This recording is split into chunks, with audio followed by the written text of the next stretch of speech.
안녕하세요. 자, 지난주에, 도시개발법상 도시개발 사업 절차에서 아마, 수용 방식까지, 네, 도시개발 사업 절차를 마무리했어요. 자, 오늘 여러분 교재, 355페이지입니다. 355페이지에서, 한지 방식에 의한, 도시개발 사업 과정을 볼지도 그렇게 준비를 합니다. 자, 교재는 355페이지고, 먼저, 그 한지 방식에 의한 도시개발 사업 과정, 그 과정이 어떻게 진행되는지 전체의 흐름을 본 다음에, 그 다음에 또, 한지 방식으로 신도시를 개발을 직접 해보신 분은 아마 여러분 중에는 한지 방식으로 도시 개발 해보신 분 없겠죠. 네, 그래서 간접적으로라도 여러분이 좀 경험을 하셔야 되니까 그래야 이제 내용에 들어갈 수 있다고. 그래서 사업 절차를 소개하고 그 다음에 한지 방식으로 도시 개발 사업은 이렇게 하는 거야 라고 여러분에게 잠깐 개요 설명을 이야기하고 그 다음에 본 내용에 들어갈 수도 그렇게 준비를 할게요.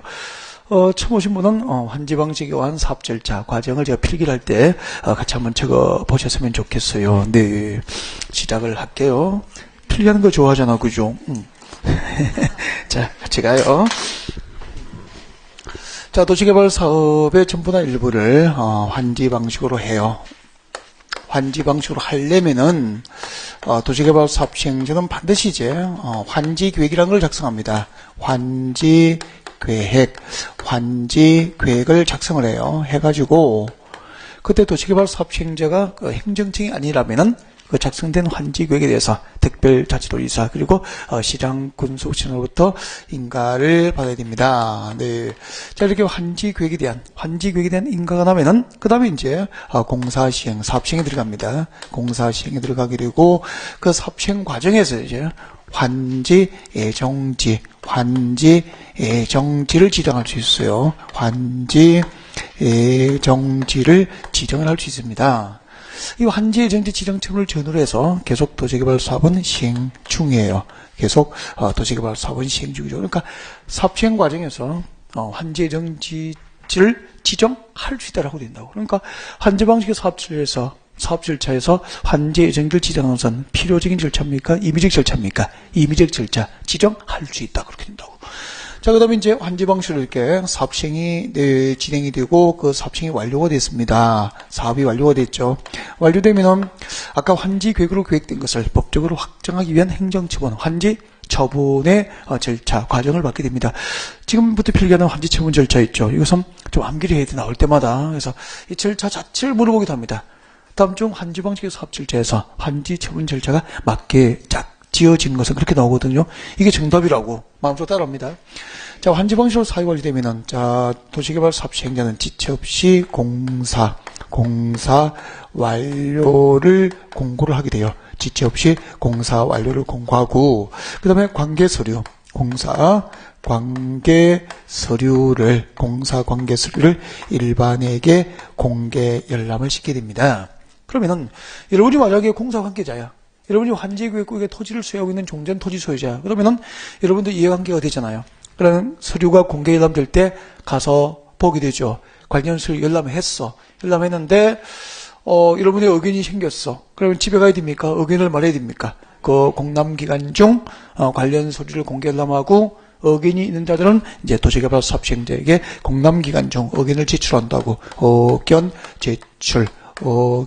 제출. 예를 들면은 여러분이 100평을 이제 환지를 받아야 되는데 아니 가서 직접 서류를 열람해 보니까 90평을 환지를 여러분에게 주겠다고 적혀 있어.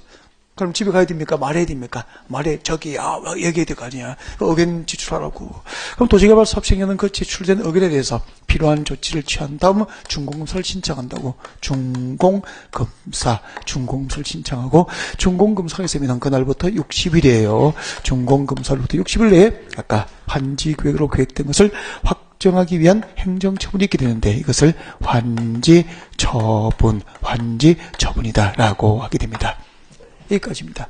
환지 방식의 도시개발 사업 절차 과정이 이렇게 이루어지고요. 자, 그러면은 절차 순서를 봤으니까 지금부터 아까 여러분 중에서 환지 방식으로 신도시를 개발해 보신 직접 사업을 뭐 해보신 분은 없을 거 아니에요. 그죠? 혹시 모르겠지만. 그래서 간접적으로, 이렇게 하는 것이 환지 방식으로 하는 거야. 이 정도 이야기는 들어야, 어느 정도 개념에 대한 개요 파악이 돼야 관련 지들을 학습할 수 있게 되죠. 그래서 지금부터 환지 방식으로 신도시 개발 사업 이렇게 하는 겁니다. 라고 제가 이야기를 좀 할게요. 해도 되죠? 하지 마요. 얘기를 할 텐데, 그럼 또 분명히 설명이 좀 필요하다고 이야기 좀 해달라고 해놓고 이야기를 안 들으면 안 되잖아. 그래서 또 이야기는 필기해야 됩니까? 들어야 됩니까? 들어보면 또 이야기를 필기할 필요는 없잖아. 그죠? 설명하는 게 아니라 이야기를 하겠다니까. 환지 방식이 이렇게 하는 거라고 이야기를 좀 할 거야. 그래서 필기하지 말고 편하게 들으면 돼요. 아셨죠? 네, 시작합니다. 환지 방식이 이렇게 하는 거예요. 자, 여러분, 여기가 삽전입니다. 도시개발 삽전 토지를 법에서는 종전 토지라고 합니다. 종전의 토지, 그렇게 해요. 삽전 토지를 무엇이라고 하죠? 종전의 토지, 삽전이죠. 그러니까 종전 토지. 그럼 도시 개발하기 전이니까 여기는 임야도 있고 산, 그죠? 개발하기 전이니까 또 산 밑에 마을 칠학도 있고 마을 앞에 들판, 전답 가송 등 농지도 있고 그럴 거 아니야. 이게 이제 삽전 종전 토지인데 이 도시 개발 삽전 종전 토지는 수천 명의 토지 소유자가 있거든. 그 중에서 오늘 설명을 하기 위해서 꼭 필요한 자 3명을 소개합니다. 자, 여기는 삽전 100번지, 도시개발 삽전 100번지이고, 1000제곱미터 밑에 농지가 있었어요. 도시로 개발되기 전 이 동네 100번지에는 1000제곱미터 농지가 있었고요. 그 토지 소유자는 갑입니다. 토지 소유자, 갑돌이고요. 여기는 101번지고요. 101번지. 그 위치를 외워놔야 됩니다. 이거 나중에 똑같은 그림을 계속 반복해서 외워야 문제풀이 할 때는 이 그림 없이 상상하면서 설명을 해버린다니까. 이 그림의 머릿속에 있어야 됩니다. 101번지단 600제곱미터. 이거 자체를 외워야 돼. 601번지단 600제곱미터의 농지가 있었고, 토지 소유자는 을이라고, 을. 그리고 여기는 400번지. 400번지에는 100제곱미터의 농지가 있었고, 네, 농지 소유자는 병. 이렇게 이제, 종전 토지 소유자들 소개를 했습니다. 물론 이제 수천 명이지만 꼭 설명하기 위해서 필요한 3명을 소개한 거죠. 이 지역을 뭐로 개발하죠? 환지 방식으로 신도시를 개발할 거야. 환지 방식에 의해서. 그러면 환지 방식은 수용해요, 안 해요? 환지 방식은 네, 지난주에 우리가 도시개발 사업을 수용 방식으로 했잖아. 그때는 택지 조성에 필요한 토지나 건축물 등을 다 수용했단 말이야. 여기는 수용하지 않는다. 수용하지 않는 방식이 환지 방식이에요. 수용하지 않으니까 이 종전 토지 소유자의 토지 소유권을 그대로 두고, 그죠? 그대로 둔 상태에서 이 농지나 임야를 택지 등으로 조성하는 개발이 이루어집니다.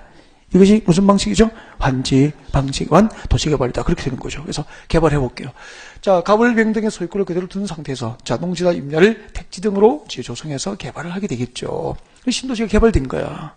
개발됐는데, 자, 일단은 농지 등을 이제 형질 변경을 통해서 택지 등으로 조성해 놓고, 이 지역이 신도시로서 기능이 발휘될 수 있도록 이렇게 도시 기반 시설이 확충이 되겠지요. 네.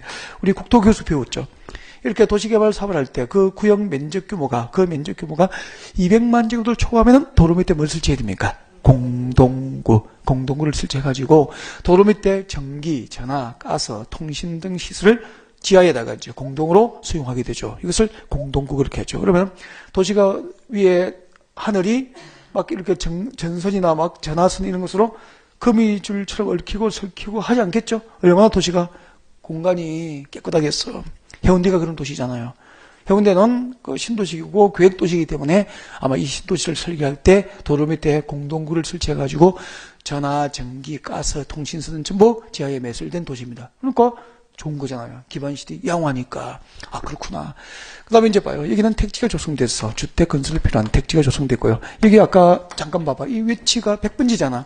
100번지 저쪽에는 갑의 사업자는 갑의 농지였죠. 갑의 농지였는데 이제 100번지가 분할됐다. 도시개발이 끝나고 나서 분할돼가지고 100-1번지는 학교용지. 이건 학교가 들어옵니다. 학교용지가 되고요. 100-2번지는 시청용지로 환지가 결정이 됐지. 그 다음에 건너편에 시청 그다음에 업무지역, 업무 중심의 상업적이고요. 그 다음에 건너편에 유통 기능 위주의 상업적입니다. 그러니까 시장이라는 거지. 그리고 여기는 녹지가 조성이 됐어. 자, 그러면은 아까 왼쪽 그림은 삽전토지고, 삽전토지는 법에서는 어떻게 표현했죠? 종전의 토지라고 표현을 하잖아. 이 삽시행이 완료된 토지 있죠? 이 삽시행이 완료된 토지는 법에서는 뭐라고 하느냐면 이것을, 도시개발 사업에 의해서 새로 조성된 토지, 조성토지, 새로 조성된 토지 그렇게 합니다.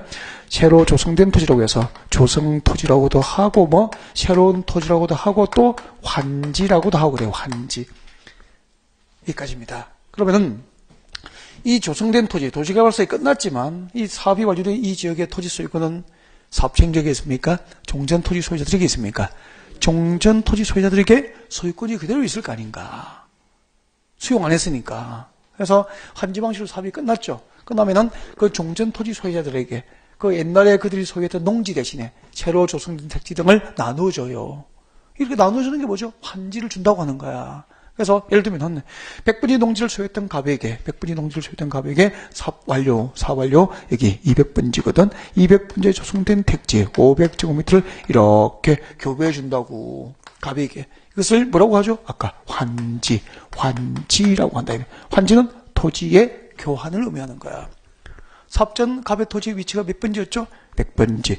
몇 번지 택지로 교환해 줬죠? 200번지 택지로 그 토지의 위치가 교환되잖아. 그래서 이것을 환지라고 한 거지. 만약에 이 동네가 수용 방식으로 됐다면 갑은 그 농지 소유권을 수용당했겠죠? 환지를 받습니까? 조성된 택지를 환지로 돌려받습니까? 보상금 받습니까? 수용된 거 보상받은 수용 방식이고, 수용당하지 않고 있다가 그것을 농지나 임야 등을 택지로 개발하고 상업농지로 개발해서 다시 되돌려주는 거야. 나눠주는 거야. 종전토지 대신에. 이게 뭐죠? 환지 방식. 그렇게 차이가 난다 그 말이죠. 그러면 우리가 그냥 가만히 생각했을 때 수용 방식이 유리할까? 환지 방식이 유리할까? 환지 방식이 훨씬 유리하잖아. 왜냐면은요, 아까 1000제곱미터의 농지를 갖고 있었는데 사업이 끝나고 500제곱미터 택지를 대신 받았잖아. 농지 1000제곱미터 대신에 500제곱미터 택지로 돌려받았단 말이야. 그러면은 농지는 평당 땅값이 5만 원일 수 있는 거잖아. 근데 택지는 토시족의 대지가 5만 원짜리가 돼 있어. 5만 원, 1000만 원 하잖아, 평당. 2000만 원 할 수도 있잖아. 그러니까 땅값은 수십 배가 올라서 개발로 인해서 가치의 상승이 수십 배가 된 상태에서 돌아오기 때문에 면적이 50% 감소해도 면적 감소율보다 개발로 인한 토지 가치 상승이 훨씬 크겠죠. 그래서 면적이 다소 줄어서 환지를 받더라도 유리합니까, 불리합니까? 환지 방식이 훨씬 유리하고요. 환지 방식으로 신도시를 개발하면 대박. 진짜예요. 정말 대박이에요. 감당을 못한다. 제가 이야기했죠. 분당에 강의 갔는데 50대 아줌마 이야기를 했잖아요. 그죠? 처음에 눈만 마시면 밥을 사는 거야. 그래가지고 나중에는 피했다니까. 나중에는 그분을. 나중에 내가 밥 얻어먹고 앉아가지고 막 그 옛날 이야기를 들으려고 내가 이거 뭐 하는 짓이냐 그냥. 그래가지고 그럼 밥 안 먹으려고 그냥 눈을 안 맞춰야 되니까. 그분이 학교 다닐 때, 여고 다닐 때, 자기가 고등학교 학교 다닐 때 아버지가 목장했대, 분당에서. 목장하니까 얼마나 땅이 넓었어. 그 분당이 신도시로 개발됐잖아요. 주민들을 위해서 혼용 방식으로 했는데, 주민들을 위해서 일부는 환지를 주고 일부는 수용 방식으로 했단 말이야. 혼용 방식으로 했거든. 그 주민들을 위해서 환지 방식이 도입됐으니까 자기들은 뭘 받은 겁니까? 목장 용지 대신에 거기 상업 용지 택지를 막 받았는데 엄청 받았대. 그래가지고 그 땅 받아가지고 담보잡혀 빌딩 올려가지고 월세만 5천만 원도 안 돼. 월로 5천만 원 월세. 그러니까 감당을 못해가지고 그냥 월로 5천만 원 들어오니까 밥도 하기 싫어서 이혼해버렸대.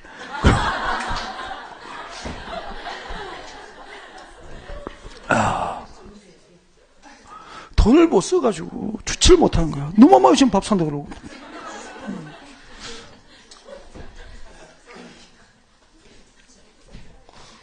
또 말이 또 많아요. 이렇게 밥 먹으면서 확 들으면은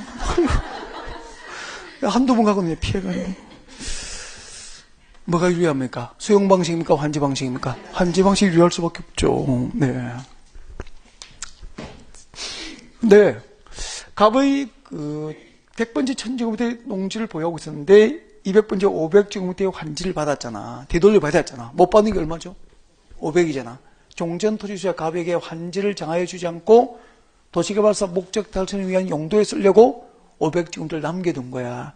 이것을 뭐라고 하냐면 그 위치가요. 201번지거든. 201번지 500제곱미터는 도시개발사업 목적 달성을 위해서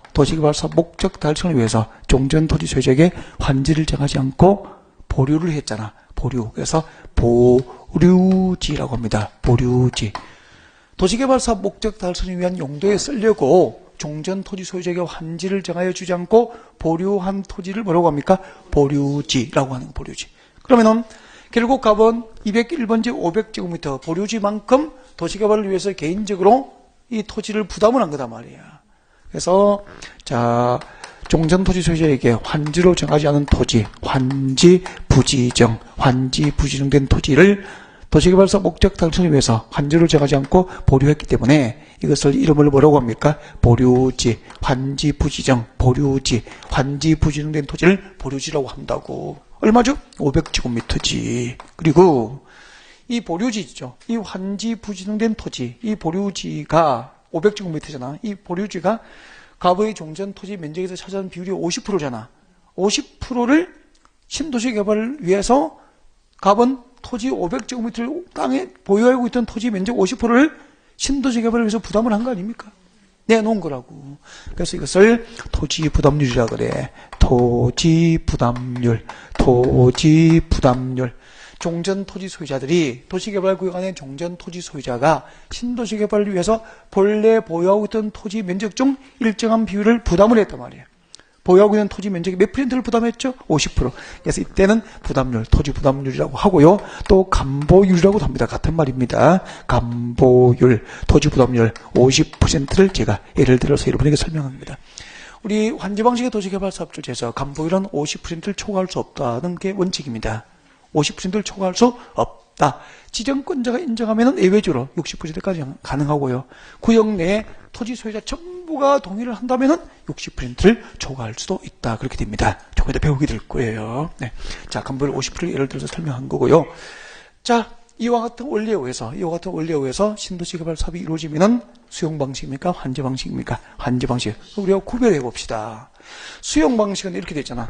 이 종전 토지에서 주택 건설에 필요한, 아파트 건설에 필요한 택지덕을 집단지로 조성하기 위해서 해당 지역의 토지 소유자의 토지나 건축에 관한 소유권을 보상금 주고 전부 수용해서 택지 등으로 이를 조성한 다음 그 조성된 토지를 아까 수용 방식으로 조성된 토지의 공급 방법은 어떤 방법입니까? 경쟁, 입찰 방법과 추천 방법 등으로 공급이 이루어진다고 개발자들에게. 그러면 무슨 방식이죠? 수용 방식 그렇게 되는 거고, 종전 토지 소유자의 토지 소유권을 수용하지 않고 그대로 둔 상태에서 이를 택지 등으로 개발해가지고 그 개발된 택지 등을 종전 토지 소유자들에게 종전 토지 대신에 다시 나눠준다고. 이걸 뭐라고 하죠? 환지. 이게 환지 방식이에요. 그 다음에 이제 이때 환지를 말이야. 누구에게 사업이 끝나면은 종전 토지 소유자 누구에게는 몇 번지 몇 제곱미터를 환지를 줄 거지. 미리 다 계획을 해두게 된단 말이에요. 그 계획을 해둬야 나중에 환지 처분을 할 거 아닙니까? 그 계획에 따라서. 그래서, 자, 환지 처분할 사항을 미리 정한 계획이 있습니다. 이를 뭐라고 하죠? 환지 계획이라고 하는 거죠. 그러니까, 종전 토지소유자 누구에게 몇 번지 몇 제곱미터의 환지 설계를 해줄 것인지, 환지 설계 등을 내용을 하여서 작성되는 계획이 환지 계획이다. 그렇게 하고요. 도시개발사업 첨부나 일부를 환지 방식으로 할 때는 제일 먼저 환지 계획을 작성해야 돼. 그러니까 사업이 끝나면은 종전 토지 소유자 누구에게 몇 번지 몇 제곱미터를 환지를 줄 것인지 미리 계획을 하고 그 작성된 환지 계획에 대한 인가가 있어야 공사에 들어갈 수 있다는 얘기죠. 그러면 바꾸기 가면은 공사하기 전에 도시개발 사업이 끝나면은 그 사업이 완료된 토지에 대해서 몇 번째 몇 제곱미터 누구에게 환지를 주고 몇 번째 몇 제곱미터는 도시개발 목적 달성 위한 보류지를 하고 그죠? 몇 번째 몇 제곱미터는 또 학교 용지를 하고 몇 번째 몇 제곱미터는 시청 용지를 할 거지. 미리 다 계획을 해야 된다고. 그 계획이 무슨 계획입니까? 환지 계획 그렇게. 여러분 도시개발사 목적 달성을 위한 용도에 쓰려고 종전 토지 소유자에게 환지로 정하여 주지 않고 보류한 토지는 뭐죠? 보류지. 그 201번지 500제곱미터가 지금 보류지잖아. 그 보류지 201번지 500제곱미터를 딱 분할합니다. 분할해가지고 201-1번지 300제곱미터는 이것을 도시개발사업 경비, 경비에 쓰게 됩니다. 팔아가지고 이렇게 보류지 중 일부를 처분하여 경비에 충당할 용도로 정하게 됩니다. 이것은 뭐라고 했습니까? 채비지 이런 것들. 몇 번째 몇 제곱미터를 누구에게 환지 주고 보류지는 몇 번째 몇 제곱미터를 하고 채비지는 몇 번째 몇 제곱미터를 할 것인지 이런 것을 내용으로 작성하는 계획이 무슨 계획이고 환지 계획이고 이 환지 계획으로 계획된 것을 법적으로 확정하기 위한 최종 행정처분이 있게 된다고. 이를 환지처분이다라고 하는 거죠. 그럼 이제 환지 방식에 관한 사업계획은 어느 정도 이제 이해를 하셨기 때문에 그럼 지금부터 본격적으로 자 환지 방식의 사업 절차에서 환지 계획과 관련된 부분부터 공부를 할 수 있도록 그렇게 할게요. 환지 계획하고 그다음에 환지 정지, 그다음에 환지 처분 이런 방식으로 이제 강의를 진행하게 돼요. 자 여러분. 환지 계획 공부할게요. 그래서 이제 여러분 교재 355페이지의 진도를 본격적으로 준비하면 됩니다. 자, 환지 계획. 혹시 처음 와가지고 이 그림이 너무 탐나고 욕심이 난다. 그림을 잘 그렸잖아요. 네, 그러면은 시선체는 살짝 사진을 찍어서 가끔 보고 싶을 때 보면 돼요. 네, 그까지 뭐 제가, 네, 어떻게 할 수도 없고. 자, 지금부터 설명을 됐습니다. 자, 환지계획. 자, 환지계획은 누가 작성을 해서 누구에게 인가를 받아야 되는지, 누구가 작성해서 누구에게 인가를 받아야 하는지, 그리고 그 환지계획은 어떤 것을 내용으로 하는 계획인지, 환지계획 내용, 환지계획으로 무엇을 계획하는지, 그다음에 그 환지계획을 작성할 때 기준, 환지계획의 작성 기준 등이 지금부터 우리가 수업을 준비해야 될 부분입니다. 자, 누가 작성해서 누구에게 인가받는지, 무엇을 내용으로 하는 계획인지 설명을 하지 뭐. 355페이지 보면은, 자, 환지계획의 작성. 뒤에 보니까 시험이 매년 나오고 있죠? 아, 매년 나옵니다. 100%입니다. 환지계획 작성 관련해서 시험이 안 나오는 경우는 없다. 시험 나온다 하니까 막 졸다가 눈이 커지네. 그래. 그 상태를 봅시다. 자, 시행자는 도시개발사업 전부 다 일부를 환지 방식으로 시행하려면 다음 사항이 포함된 환지계획을 작성해야 한다. 누가 작성해요? 시행자는. 환지계획에는 어떤 사항들이 포함되어야 하죠? 환지 설계 등 박스에 보니까 6개 나와 있죠? 1번부터 5번까지 묶어서 앞에다가 내용, 환지계획에 포함되어야 할 내용들이죠. 내용이라고 적고 내용 밑에다가 암기 적으면 되죠. 자, 이렇게 이제 환지계획을 작성하면은 행정청이 아닌 자가 작성하면 인가를 받는다 그랬죠. 제가 잘 외우라고 안 하는데 인가권자는 외우라고 하는 스타일이 아닌데 이거는 할 수 없다. 외워야 된다. 그래서 환지계획 인가를 누구에게 받는지 잠깐 편집이 뒤쪽에 있을 거예요. 그래서 잠깐 뒤쪽에 좀 다녀와야 됩니다. 그래서 자, 뒤로 362페이지에 있구나. 362페이지 봐요. 자, 362페이지 오셔가지고, 네, 왼쪽 아래에 봅니다. 환지계획 인가 등 나와 있습니까? 네, 환지계획 인가 등 나와 있구나. 네, 환지계획 인가. 자, 지금 읽어드립니다. 행정청이 아닌 시행자가 환지계획을 작성한 때에는, 행정청이 아닌 시행자는 줄 것죠. 행정청이 아닌 시행자가 작성하는 경우에는 환지계획 인가를 받는 거예요. 그럼 행정청이 직접 작성했다면 인가 받을 필요가 있어 없어? 없다고. 행정청이 아닌 시행자가 환지계획을 작성한 경우에는 누구에게 인가받죠? 줄 거예요. 득도, 제주특별자치도지사, 그리고 시장, 군수, 구청장으로부터 환지계획 인가를 받아야 됩니다. 인가권자는 지정권자가 아니죠. 특도, 시장, 군수, 구청장. 그 자리에 지정권자라고 보통 속입니다. 왜? 환지방식의 도시개발 사업주체는 지정권자가 주도하고 있거든요. 그래서 그 밑에다가 특도, 시장, 군수장 밑에다가 아니다, 지정권자라고 적어두면 좋겠죠. 객관식이니까. 그러면 이제 명확하게 좀 암기해야 될 겁니다. 하시고요. 다시 돌아와 봐요. 네. 아까 355페이지 다시 옵니다. 355페이지 오면은, 환지계획은 아까 누가 작성했죠? 시행자가 작성을 했지. 그때 행정청이 아닌 자가 작성하면 누구에게 인가를 받죠? 특도, 시장, 군수, 구청장, 시장, 군수, 구청장, 시군구장으로부터 인가를 받는다. 여기까지 지금 강의가 진행된 거죠? 그 다음 이제 환지계획에는 어떤 내용들이 포함될까? 제일 먼저 환지계획에 포함되는 사항이 뭐죠? 환지설계 등을 내용으로 하는 계획이 환지계획이에요. 그럼 이제 환지설계가 뭘까? 환지설계는 적어도 괜찮아요. 뒤에다가. 환지설계가 뭐냐면은, 자, 환지설계는, 자, 받아 적으십시오. 환지대상의 위치, 면적 등.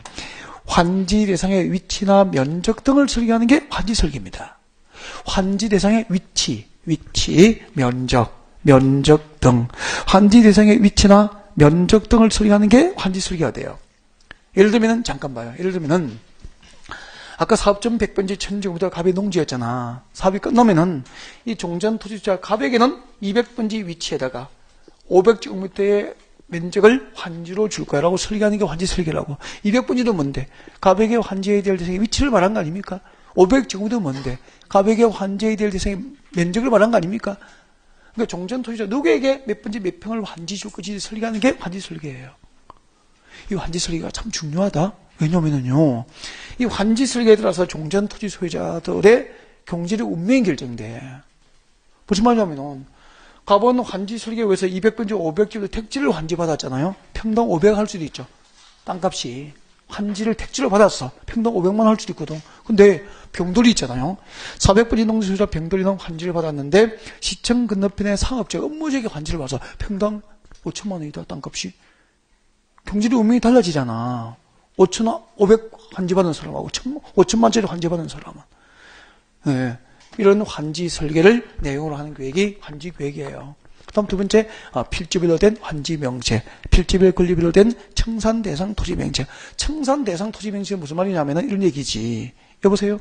지금 간보를 제가 50%를 예를 들었잖아. 그죠? 간보를 50%를 예를 들었는데, 101번지 600제곱미터 의뢰 토지잖아. 의뢰 600제곱미터를 갖고 있으니까 간보율 토지 부담률 50%를 적용하면은 을에게 환지를 제공해야 될 면적은 얼마죠? 300제곱미터를 교부하는 게 원칙이잖아. 그죠? 근데 종전 토지 소유자 을이 도시개발 사업 시행자에게 환지 부지령을 신청합니다. 저에게는 환지를 주지 마세요 라고 신청해요. 그러면 101번지 을의 토지 소유권은 환지를 교부해야 될 대상입니까? 현금 청산 대상입니까? 현금으로 청산을 해주게 된다고. 그래서 이 구역 내 도시개발구간에 몇 번지 몇 제곱미터 토지 소유권이 현금으로 청산해줄 대상인지, 몇 번지 건축물 소유권과 그 전세권이 현금 청산 대상인지, 또 임야, 몇 번지 임야 소유권과 그리고 그 임야에 대한 광업권이 현금 청산 대상인지, 또 물을 사용할 수 있는 권리가 현금 청산 대상인지, 구역 내에 필지별 권리별로 된 청산 대상 토지 명시를 정하는 계획이 환지 계획이다 그런 얘기입니다. 그 밑에 보십시오. 채비지 보류지 명세, 채비지 보류지 명세를 정하는 계획이 환지 계획이지. 채비지와 보류지의 명세를 또 환지 계획으로 정하게 됩니다. 네. 그러니까 채비지의 위치는 몇 번지 몇 제곱미터를 할 것인지, 그죠? 보류지의 면적은 몇 번지 몇 제곱미터를 할 것인지, 이것을 환지 계획으로 정한다. 그런 이야기예요. 채비지와 보류지의 명세를 정하는 계획이다. 그렇게 되죠. 그리고 만약에 입지 한지를 한다면은, 그리 봐요. 입지 한지 대상이 되는 건축물 명세 줄 거야 되죠? 입체 환지용 건축물의 명세 줄 거예요. 입체 환지용 건축물의 명세. 입체 환지는 조금 이따 수업 들어야 그 말이 무슨 말인지 이해가 되겠죠. 네, 잠시 기다려주시면 된다고. 여기까지. 이렇게 해서, 환지 계획이란 뭘 내용으로 합니까? 환지 설계 등을 내용으로 하는 계획이 환지 계획이다. 그렇게 되는 거예요. 자, 그러면은, 만약에요. 여러분들께서 만약에 이 환지 계획의 원주민이야. 갑을병등이라고. 그럼 나중에 사업이 도시개발이 끝났을 때 여러분의 경제적 운명은 무엇에 의해서 결정됐어? 금방 환지 계획 내용 중에서. 환지 설계에 따라서 여러분의 경제적 운명이 결정될 거 아니야. 누구는 녹지지역에 환지를 받았어. 평당 땅값이 500이야. 누구는 상업지역에 환지 받았어. 평당 땅값이 8천만 원이야. 그럼 여러분 경제적 운명은 환지 설계에 의해서 결정되는 거 아닙니까? 그렇지. 그러면은 이쁘다고 평당 8천짜리 환지 주고, 저 얼굴이 안 된다고 평당 100만 원이야. 100만짜리 녹지지역에 환지 줘버리고. 그러면 여러분 돼요, 안 돼요? 여러분 되겠지, 이쁘니까. 근데 못생긴 사람은 안 돼. 그 기준을 받아들일 수 없을 거 아니야. 그래서 모든 종전 토지 소유자 수만 명이 인정할 수 있는 객관적 기준에 의해서 환지 설계가 이루어져야 되겠죠. 그러니까 법으로 정했잖아. 환지를 설계할 때. 그러니까 종전 토지 소유자 누구에게 몇 번째 몇 제곱미터를 환지 줄 것인지 설계할 때는 다음 기준에 의해서 해라. 라고 정한 게 환지계획 작성 기준이에요. 환지계획 작성 기준. 그래서 지금부터 환지계획 작성 기준을 공부하러 갑니다. 여러분 교재 356페이지 있구나. 356페이지 제일 위에 양가로 2번 환지계획 작성 기준 나와 있습니까? 네, 그럼 어려우니까 뒤에다 부제목을 하나 적어 가로 열고 해가지고 환지 설계 기준이라고 적어봐요. 환지를 설계하는 기준이죠. 환지 설계 등 기준은 그렇게 적어요. 네. 자, 환지를 설계할 때 누구에게 몇 번지 몇 제곱미터의 토지를 환지 줄 것이 설계할 때는 다음 기준에 의한다는 뜻이지. 밑에 볼까요? 자, 동그라미 1번 봅니다. 동그라미 1번이 환지계획 작성 원칙입니다. 원칙. 동그라미 1번 앞에다가 원칙 적어놓고 제가 읽어드립니다. 네. 자, 환지계획은 이때 환지계획은 이 말을 뭐를 바꿀까? 환지 설계는 이 말이에요. 그럼 이해가 쉽잖아요. 환지 설계할 때는 환지를 설계할 때는 종전의 토지 5글자를 동그라미해요. 종전의 토지 동그라미 합니다. 그 뒤에 환지 2글자를 동그라미 합니다. 일단 해보십시오. 종전의 토지 5글자 동그라미. 종전의 토지와 그 뒤에 환지의 할 때, 환지 두 글자를 동그라미에요. 하고 현장을 봅니다. 현장 보세요. 고개 드시고 현장 보세요. 종전의 토지는 왼쪽입니까? 오른쪽입니까? 왼쪽. 이 그림이야. 그러니까 환지 설계할 때는 누구에게 몇 번째 몇 평을 환지 줄 거지 설계할 때는 이 종전 토지하고 이게 새로 환지될 토지 맞죠? 이 새로 환지될 토지에 무엇을 기준으로 해야 됩니까? 얼굴이 아니고 책을 보시고 이제 줄 주십시오. 위치, 줄 주십시오. 위치, 지목, 면적, 토질, 수리, 이용 상황, 환경까지 줄 거야 돼요. 환경까지 몇 개죠?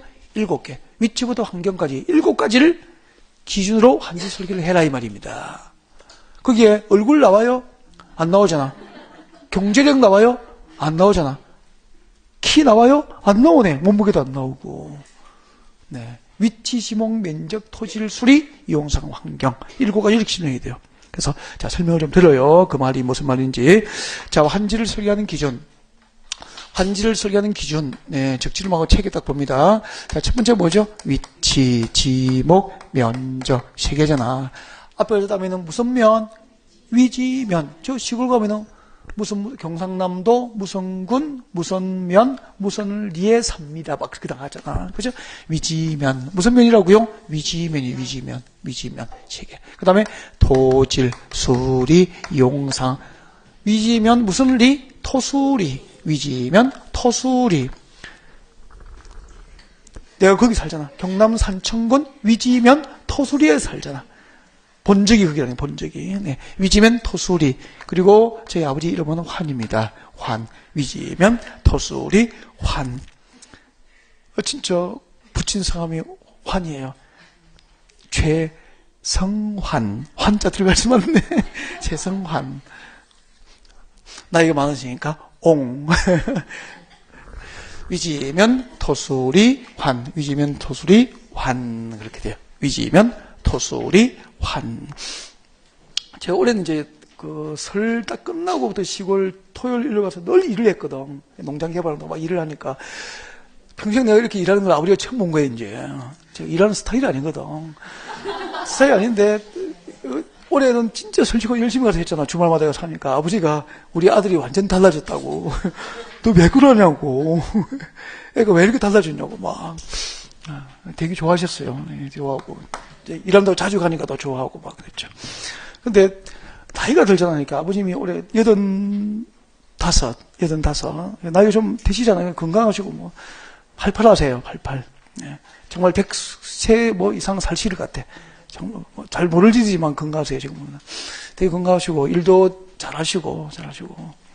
근데 성격이 나이가 자꾸 들잖아. 이게 나이가 많으시니까 귀여워요.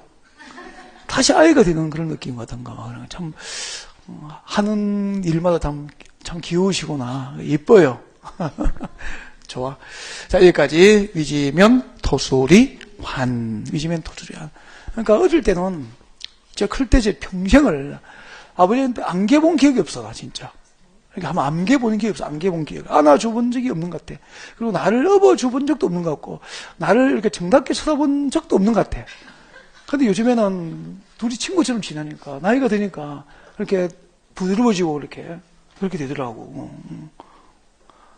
맨날 막 야 이리 와 한 막걸리 한잔 하자 그러고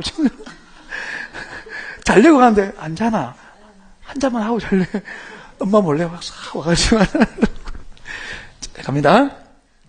그때 책에 적어요.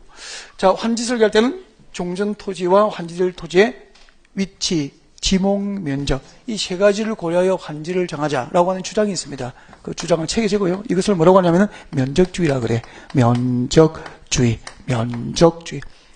위치, 지목, 면적주의. 그 다음에 그 뒤에 토질, 수리, 이용, 상황, 환경 이 4가지를 고려하여 환지를 설계합시다 라고 하는 주장이 있습니다. 뭐죠? 평가주의라고 합니다. 책에 적어요. 평가주의라 그래. 평가주의. 면적주의, 평가주의. 그런데 우리는 7가지 전부를 종합적으로 고려해서 환지를 설계하자 그래. 7가지 전부를 종합적으로 고려해야 되니까 면적주의하고 평가주의 주장이 합쳐진 거 맞죠? 이것을 합쳐서 뭐라고 하죠? 네, 절충주의라고 합니다. 절충주의라 그래. 너무 위에 적었나?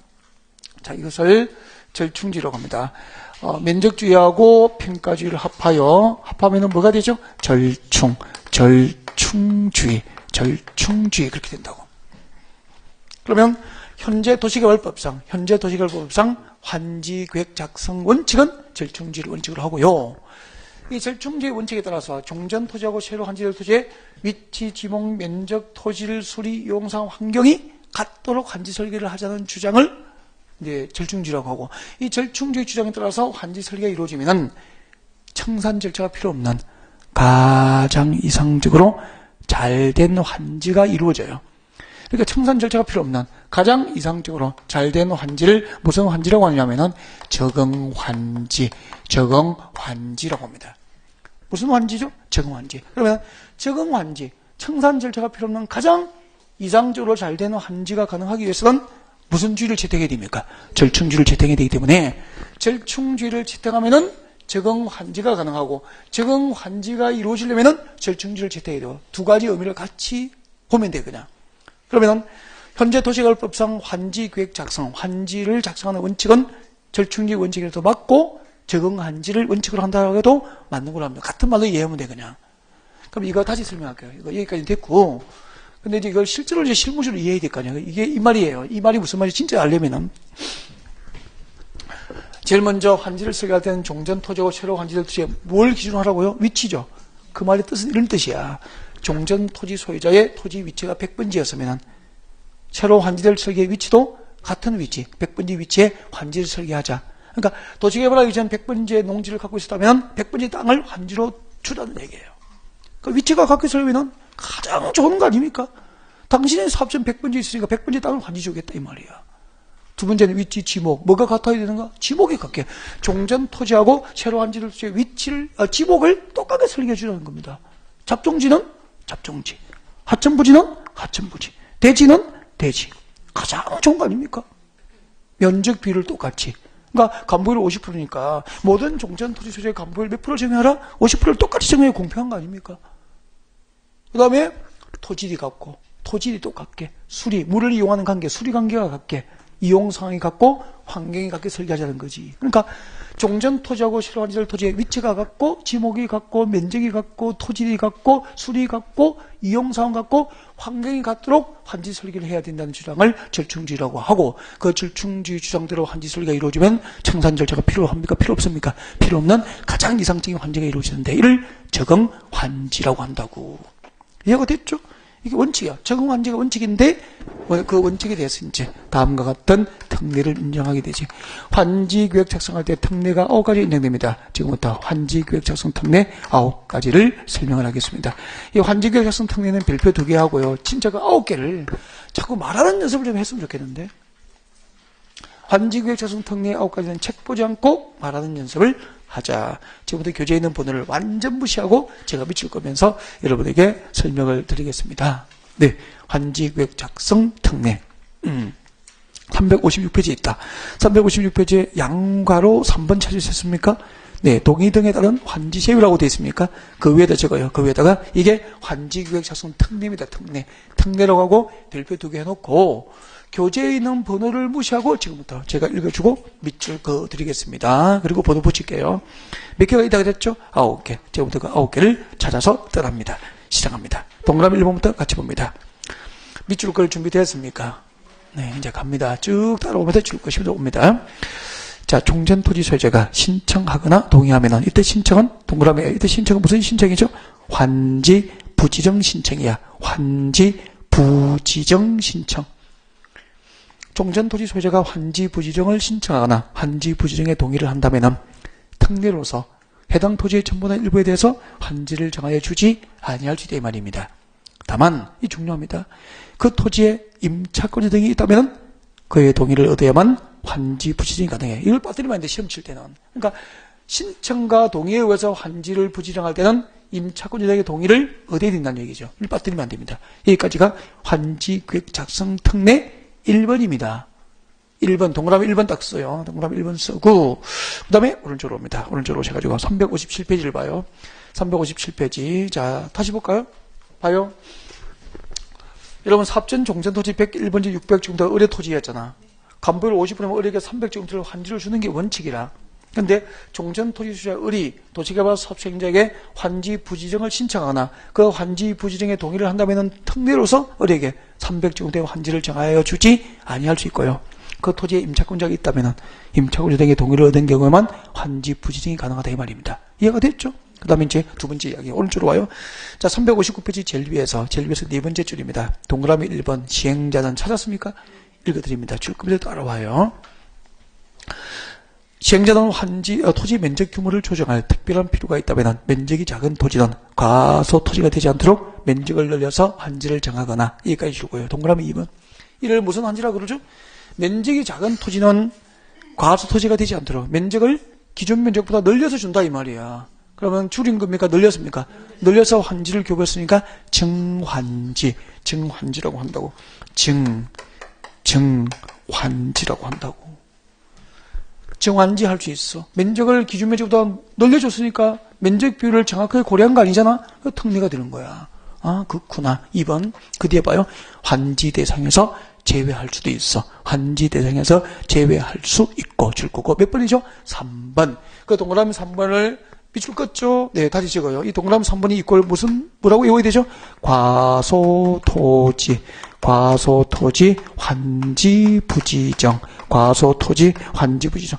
과소토지는 특례로서 환지를 정하지 아니할 수 있다는 뜻입니다. 과소토지 환지 부지정. 그렇게 외워놔야 됩니다.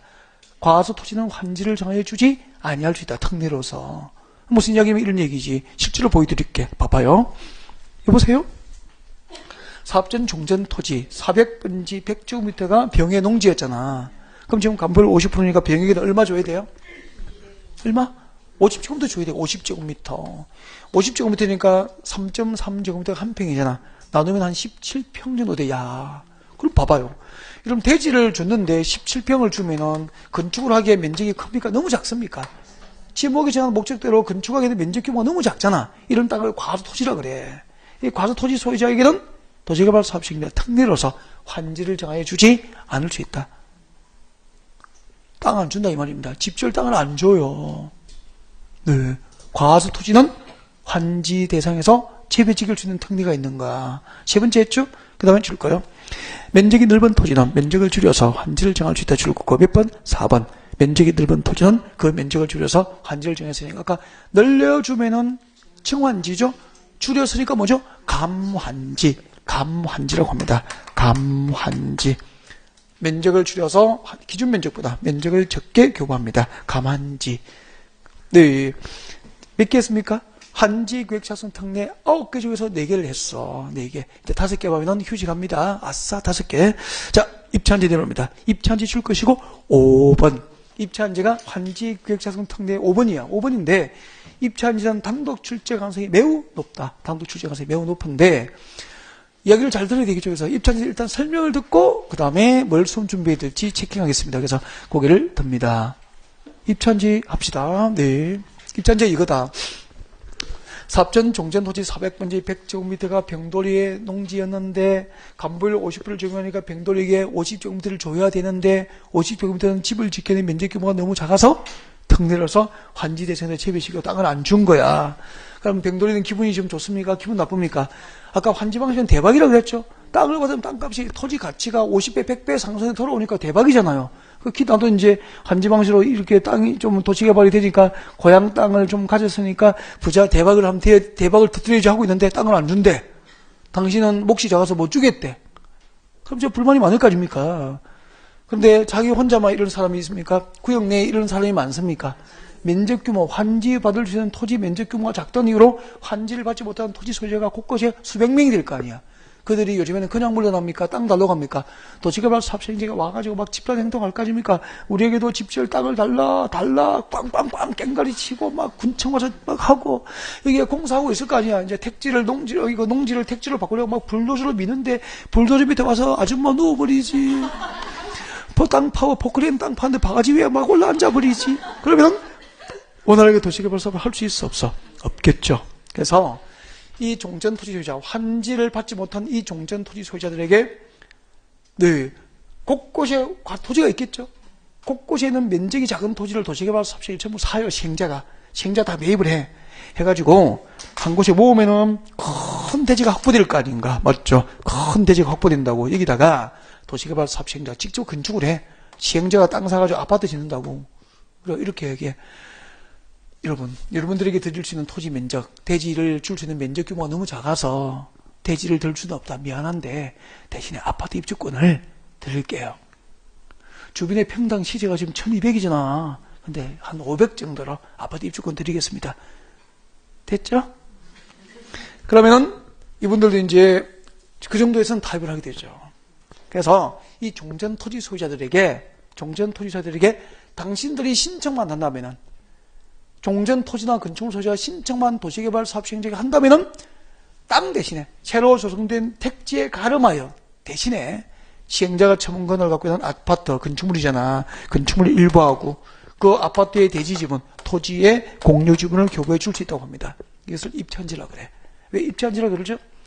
토지에 가름하여, 평면인 토지에 가름하여 입체적 대상물인 건축물의 일부와 그 공유 지분이 교부됐기 때문에 이를 입체한지로 한 거죠. 그래서 해석하니까 입체한지는 사업전 종전 토지 소유자에게 대지를 환지 줬습니까? 아파트 입주권 준 겁니까? 아파트 입주권이 교부된 거지. 그래서 입체한지 뒤에다 적으십시오.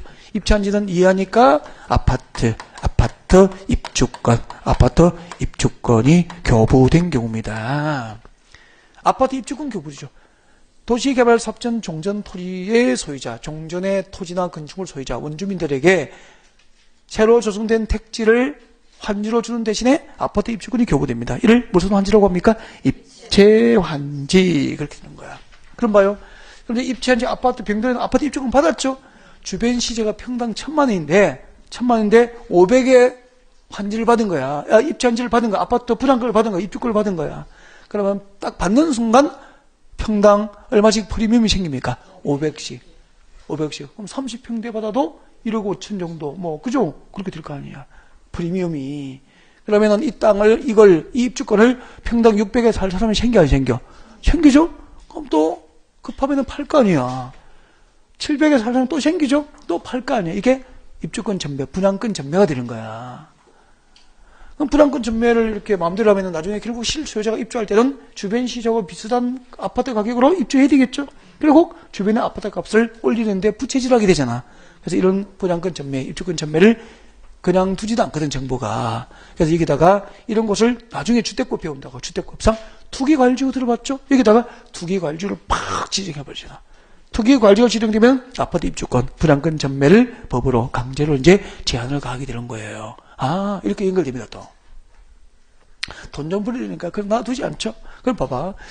환지 방식으로 사업을 할 때 종전 토지 소유자는 세 가지를 받는다. 갑돌이는 200번에 조성된 택지를 환지로 받았죠? 을은 환지 부지령 신청하고 토지 소유권을 현금 청산받았죠? 그리고 병은 아파트 입주권을 받잖아. 이렇게 환지 방식으로 사업이 이루어질 때 종전 토지 소유자 원주민이 받을 수 있는 것은 몇 가지입니까? 세 가지가 있다, 이 말입니다. 입주한지 됐습니까? 여러분, 입주한지 시험 쳐야 되니까 줄 거 봅시다. 동그라미 1번. 자, 입주한지 시작을 할게요. 입주한지 동그라미 1번 뒤에 봅니다. 시행자는 다음부터 줄 거예요. 도시개발 사업을 원활히 시행하기 위해서 특히 필요한 경우 합니다. 동그라미 1번 줄 거고 기억 찍어요. 도시개발 사업을 원활히 시행하기 위해서 특히 필요한 경우 기억. 그 뒤에 줄 것이죠. 그 밑에 줄에 토지나 건축물 소유의 동의입니까? 신청을 받합니까? 토지 또는 건축물의 신청을 받아. 니은. 이 기억과 니은이 입체 환지의 요건이야. 적어요. 입체 환지의 요건. 아주 중요해. 개정됐거든. 옛날에는 도시개발사업을 원활히 시행하기 위해서 특히 필요할 때는 토지나 건축물 소유자의 동의를 얻어야 돼 있었단 말이야. 지금 동의입니까? 신청을 받아야 됩니까? 신청. 토지나 건축물 소유자의 신청을 받아. 자, 건축물의 일부. 아파트였죠, 아까? 건축물의 일부와 그 아파트, 그 건축물의 공유 지분을 부여하게 됩니다. 이를 무슨 환지라고 그러죠? 입체 환지. 토지에 가름하여 건축물의 일부. 시행자가 처분권을 갖고 있는 건축물의 일부와 그 공유 지분이 교부된다고. 이를 입체환지다라고 하게 된 거죠. 됐고요. 넘겨요. 환지계획 사성 특례 몇 가지 했죠? 5개고 이제 나머지 4개가 남아 있습니다. 나머지 4개는 360페이지에 있어요. 그래서 360페이지를 펼칩니다. 360페이지 쭉 내려오면 양괄호 6번, 9번 나와 있습니까? 네, 거기 펼쳐놓고, 네, 너무 지루하면 안 될 것 같네요. 네, 잠시 쉬었다가 갈게요.